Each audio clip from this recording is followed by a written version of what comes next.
Shalom saudara, senang bisa berjumpa dengan saudara. Dan hari ini kita ingin bahas firman Tuhan dengan seri Familiar Spirit. Dan yang sekarang Familiar Spirit yang keempat dengan judul Familiar Spirit bekerja saat orang berada di puncak kerohanian dan kejayaan. Familiar Spirit bekerja saat orang berada di puncak kerohanian dan kejayaan.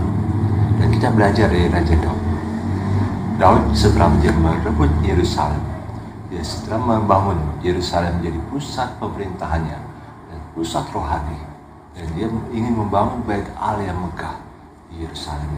Dan Tuhan membangun kerajaan Daud dengan perjanjian yang kekal, sehingga Daud merasa bangga, Daud merasa bersyukur karena Tuhan sendiri setia dan akan membangun kerajaan itu sampai selama-lamanya.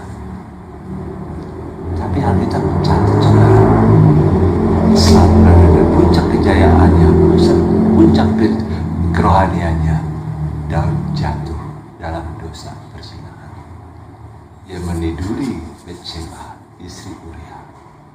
Kok bisa terjadi seperti itu? Kenapa Daud begitu rohani, begitu dikagumi oleh banyak orang, bahkan dia sangat dekat dengan Tuhan, kok bisa jatuh dalam dosa perzinahan? Apa dia sadari sebenarnya? Ya ada Familiar Spirit. Dalam dirinya ada Familiar Spirit yang ini sudah taruh dalam dirinya sejak lama tanpa dia sadari. Dan kalau kita lihat dalam Alkitab mencatat nenek buyut daripada Daud adalah Rahab, perempuan Sudal yang di kota Yeriko, yang diselamatkan oleh bangsa Israel karena dia punya iman dan dia sudah berjasa untuk memelihara, melindungi dua pengintai Israel pada saat itu. Dan Rahab menikah dengan orang Israel. Rahab menikah dengan orang Israel, dan Rahab menjadi bagian orang Israel.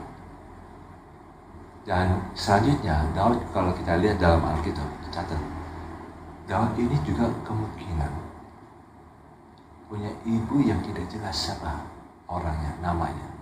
Alkitab itu selalu mencatat tokoh-tokoh besar dengan nama ibunya, selalu dicatat. Musa dicatat nama ibunya Yokebed.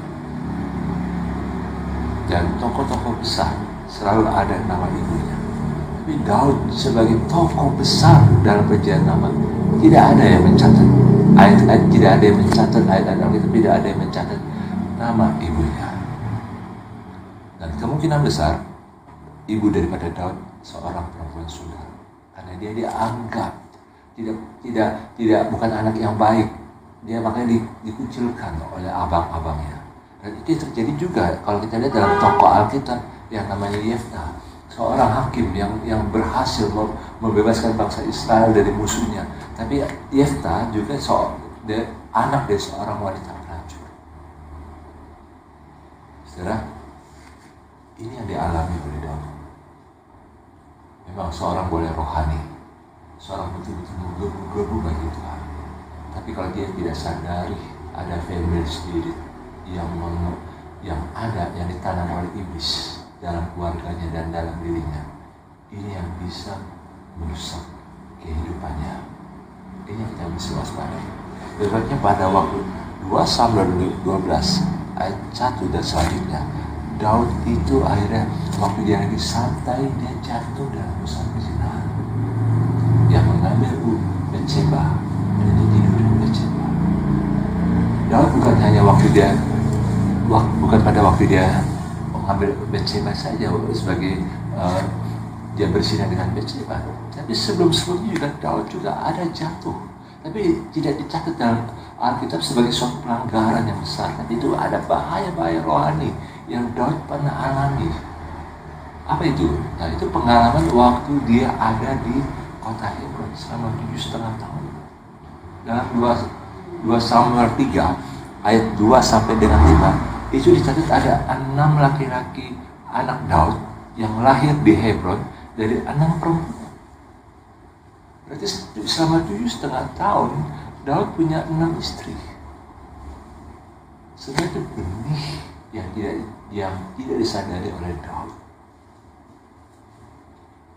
Makanya pada waktu berada di puncak kejayaan, Daud jatuh bisa sangat jauh.